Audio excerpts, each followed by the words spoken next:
What is the future of therapy in the age of AI? And how do we embrace this change that is happening, whether or not we want it to? That's what we're talking about on today's episode of Love, Happiness, and Success for Therapists. I think this is such an important topic for us because as AI is making its mark in every industry, it's also doing so on traditional talk therapy applications and also clinical mental health treatment. And we need to be aware of what this means for us as therapists and also thinking about how we can evolve and thrive in this new landscape because things are changing fast. If this is your first time with me today, I'm glad you found me. I'm Dr. Lisa Marie Bobby. I'm the founder of Growing Self Counseling and Coaching. I am a therapist like you. I'm a licensed psychologist. I'm a licensed marriage and family therapist. I am also a very proud board certified coach, and I am thrilled to be the host of Love, Happiness, and Success for Therapists. Every week, we're doing a dive into things that are near and dear to our hearts, related to the life and times of being a therapist, being a helper, being somebody who has chosen a very challenging, but also rewarding career. I mean, there are realities of what we do that aren't often discussed. This can be a very isolating profession, right? And I started doing this podcast as kind of an outgrowth of the work that I'm doing already in my private practice, Growing Self, that's really centered around how do we take care of therapists? How do we help the helpers? How do we surround them with love? How do we help them grow? How do we foster their happiness and also their success so that they can then do wonderful work with their clients? But also, really be satisfied and even prosperous in this profession that can absolutely burn a lot of people out. There are many therapists who are struggling, who are in the world trying to do amazing work, who got into this with the most noble of intentions and who are trapped in toxic environments, who don't have great support systems, who aren't getting their needs met for growth and happiness and financial compensation even, and, who are really floundering as a result, and who might ultimately leave the profession as a result of that, which would be sad because the world needs you. The world needs us.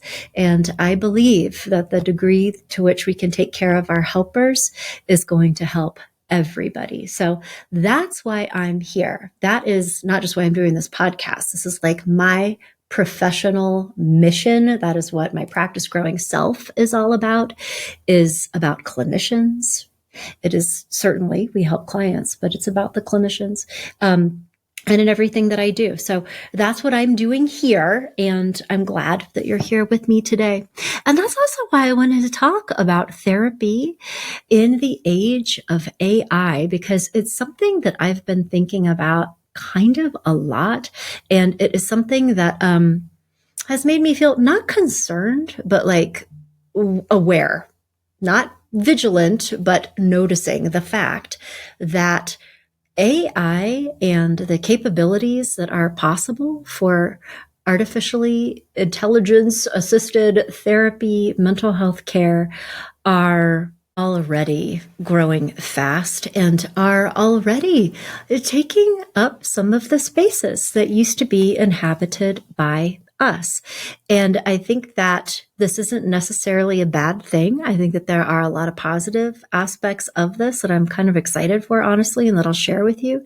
However, I think that if your intention is to have a long-term satisfying career as a therapist, you have got to be thinking about how you are going to do that in relation to these other forces that are occupying our space and are going to continue to do so.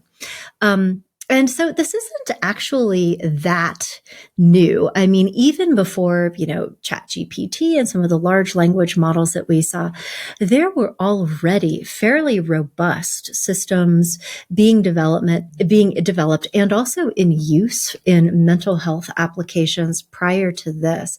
Although it is growing. And I think that it is becoming more and more common and will continue to do so.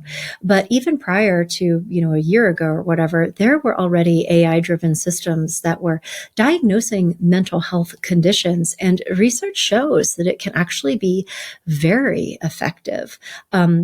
Especially in the diagnostic capability. Some AI-based systems have been shown to be more effective than human therapists in diagnosing things like depression, because they're just listening to language patterns and hearing it, seeing it, but also even predicting suicidality better than humans. So there's a place for this, obviously. And I think it's important for us to be not rejecting it, right? But be thinking about the benefits. Like, these systems are not only cost effective for companies, for medical agencies, but they're also available around the clock, providing nonstop support, oftentimes through really user-friendly apps. I mean, just between me and you, do you want a client who's maybe suicidal contacting you at 3 o'clock in the morning? There's a place for this. And if we can use some of these systems to be meeting very real needs for people who need this kind of support, and who also have pretty serious safety concerns, I mean, not only could these be helpful, but these systems can, and I believe will, probably already have, saved lives. So this is important stuff, and we can't just be like, oh, robots, But I think we also need to think about how this is going to impact different aspects of our practice, particularly traditional therapy, because the shift is significant. And especially if you are the kind of therapist who has been practicing or who likes to practice non-directive, passive talk therapy, it might be time to rethink your approach, because there are apps that I have actually personally played with. Go to the App Store, download a couple of them, and it is Rogerian non-directive passive talk therapy. I don't know. What are some options here? How do you feel about that? What else does that make you think of? I mean, people are doing that with an app. And I think right now you could say, well, people are just basically texting back and forth with the chatbot. It's not really the same. But I want you to imagine a future where a client isn't doing with their thumbs. They are wearing virtual reality goggles, and they have a digital human sitting on their couch in their living room, having what feels like a back and forth conversation with them in a way that is affordable, accessible, constantly available. Actually, I mean, that kind of reality is not that far in our future. So just consider what space does that leave for you if you're a non-directive, passive, insight-oriented talk therapist. The other piece that I want to bring up is similarly, if you are a therapist who's really focusing on the diagnosis and treatment of mental health disorders, so clinical mental health, I think there's already been big waves of change that have been happening for a while now. That's even prior to more robust AI systems. I mean, for years now, large insurance companies, if a prospective client is like, hey, I have this stuff going on, an insurance company will say, use our app. Let's set you up with our cognitive behavioral therapy program that you can do at your own time. Insurance companies will also connect clients to civilian, maybe kind of lightly trained coaches to be able to work on mild stuff that might not need a more serious mental health professional. My computer's doing the thumbs up thing.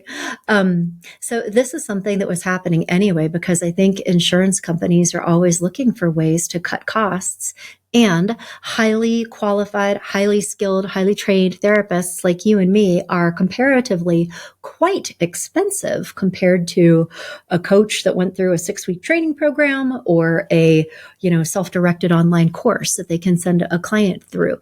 So I think that as we speak, there are leaders in health insurance companies that are looking at some of these AI capabilities and thinking, what else could we do with this that is directing clients to receive mental health care through these systems rather than through you?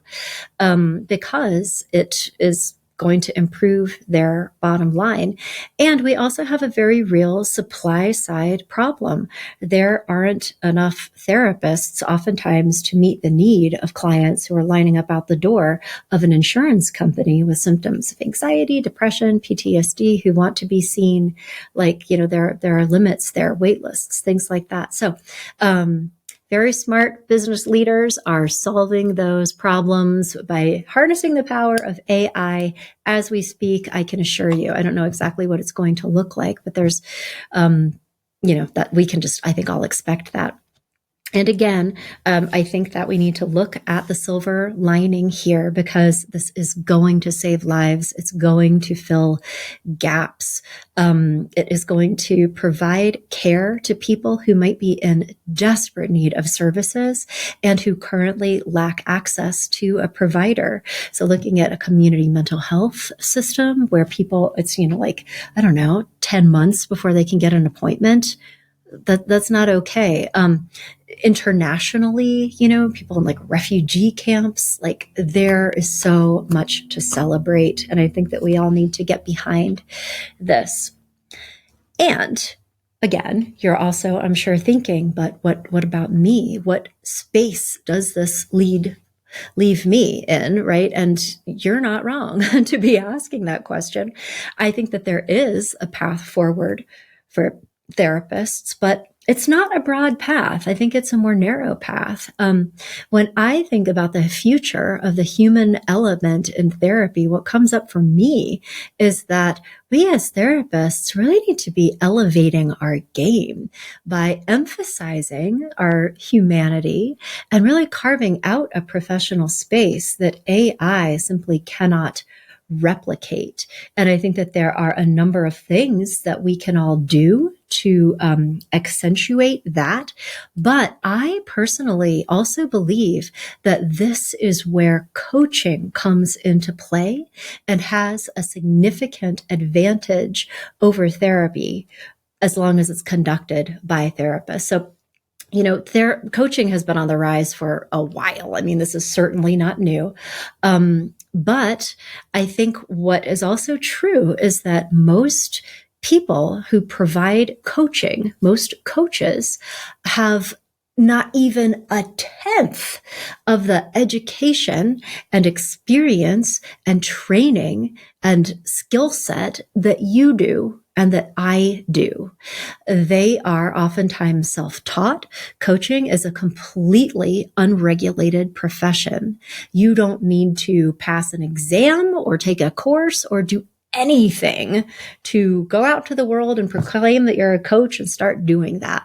Literally, anybody can do that. And unfortunately, literally, lots of people have done that. And I think that that has been to the detriment of the profession, the art and craft and science of coaching psychology, which is a very real thing. It is just as real and just as serious and just as effective as counseling psychology. But I think that that has been lost because of the way it has been diluted in the hands of self-taught coaches who have really, I think, marginalized the practice of coaching psychology in some ways, which is something that I'm kind of bummed about. But that is also why, in my role of growing self and the part of the way that I've tried to help therapists achieve the growth and love and happiness and success that they deserve is really by how do we reclaim this coaching psychology method and mindset and modality for us as therapists and helping therapists be developing their skills and competencies as coaches. And I'll tell you why. Because coaching is not about treatment. It is not about mental health treatment, and it is certainly not passive. It is nothing like talk therapy. Coaching is about actively helping people solve problems and create transformation in their lives, and doing very deep growth work in the process of creating that kind of change. And it is operating outside of the traditional medical model. It is operating totally outside of non-directive, insight-oriented therapy, and offering something which is truly unique, which is this proactive, empowering approach that also I believe AI can't match, because it requires the mobilization of energy and motivation and these really powerful experiences inside of people that are not informational. They are experiential. And I don't know, maybe the digital human coach sitting on somebody's couch so you can see with the virtual AI goggles, maybe it'll get there eventually in terms of the ability to create that kind of powerful experience inside of people. It's not there yet. And am I playing around with, the chat-based systems and thinking about where this is going? I really do believe that this is going to be a space that's going to be a really valuable one for us to be in for a long time. Maybe not forever. Maybe it'll come for this space as well. But, for now, I think this is certainly the place that I am in and will continue to be developing. So, and I think that coaching is truly the future, because it is beyond passive. There is no room for a checked out passive response that is very simple for an AI-based system to replicate. I don't know. What do you think that you should do? Any chatbot can ask that kind of question, but the level of engagement and to be able to laser in and be like, whoa, as a coach, that takes so much, not even just empathy, but intuition and insight and psychological mindedness, and to be able to go there with clients. And that's also part of that coaching process. Coaching, I don't think, can work without that. So again, that's what makes it special. Additionally, though, I think that because the coaching realm is absolutely outside of the medical model, it is independent from third-party payers. Insurance does not pay for coaching, which means that there's also not the same kind of economic sort of mercenary pressures that are going to be coming for coaching in the same way that they are for the medical model of mental health treatment, which means, I think, more freedom for you in being able to operate, especially if you're in private practice, how you structure your services, how you charge for them. There's going to be a lot more latitude there for you.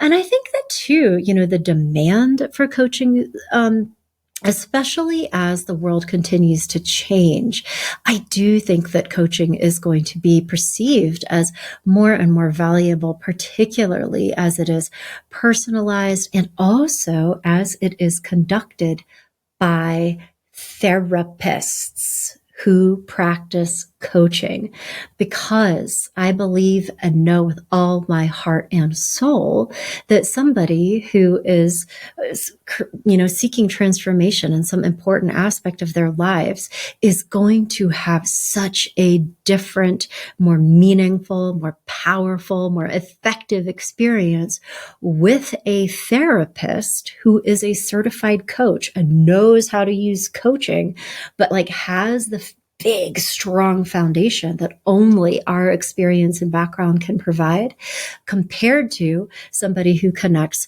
with a coach who maybe went through an ICF program, if that. It's just not the same. And so I think the more therapists that we can mobilize and kind of get into this space, that specialness is going to be recognized and appreciated for being just extraordinarily valuable. And that's really where we can make our mark. So So that's why I'm excited about coaching, and also, what I see happening when it comes to AI in therapy and how we can continue to really do wonderful work with clients in a protected space for us, for them. This is where we can focus. And this is also why I spent so much time and energy developing a coaching certification program for therapists, because I'm so passionate about coaching. It's something that I've been teaching to clinicians on my team for years and years. I'm myself a certified coach. But when I sort of looked around at the landscape around, what are coaching certification programs that are designed by therapists for therapists, and also ones that are like evidence-based, because this may surprise you, but there is a huge body of research into coaching psychology that is very well developed. I mean, outcome studies, there are professional journals related to coaching psychology that are never discussed in counseling school, right? It's like they don't really connect, but like, how can we bring that to therapists and then help them use these academic and educational and clinical backgrounds, but like in a different skill set that really mobilizes all of this transformation for people. And when I looked around, I didn't see that anywhere. So I was like, I have to build this. And that's what I've done. And I'm so pleased to be able to offer this to you. So if you are interested in becoming certified as a coach through Growing Self, this is a BCC certified coaching program. So you'll obtain a nationally recognized credential, and it will certify you as a coach. It will help you understand the differences between coaching and counseling. It will give you a framework to be practicing coaching ethically as a therapist, so that you don't cross any lines or get into any trouble, honestly, as a therapist who practices coaching.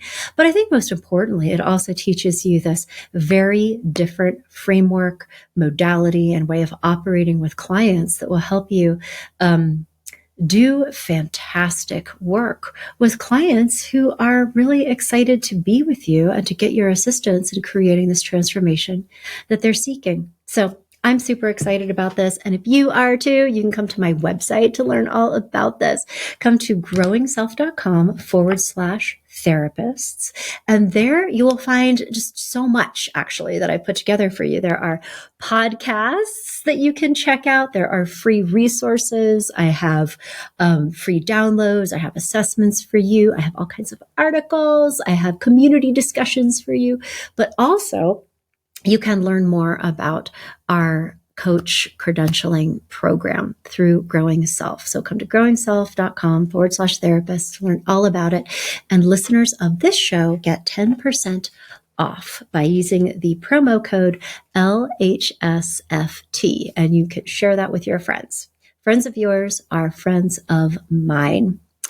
So that's what I wanted to share with you about the rise of AI in therapy and what it means for me and you, and what I see as being the future for us. Here are the places that erosion is already happening and that probably aren't going to be there for us in the same way in 5 years, right? But here are the places that I see that are going to be the high ground where we can continue to build and grow and have happy and prosperous and pleasurable professional experiences for a long time to come. But I'm so interested, as always, to hear your thoughts and feelings about this. I'm curious to know if you have already had experiences with AI kind of creeping into your spaces, or have started having, experiences with insurance companies that are making you understand, like, ooh, the landscape is changing here. Just to, share your stories and your comments.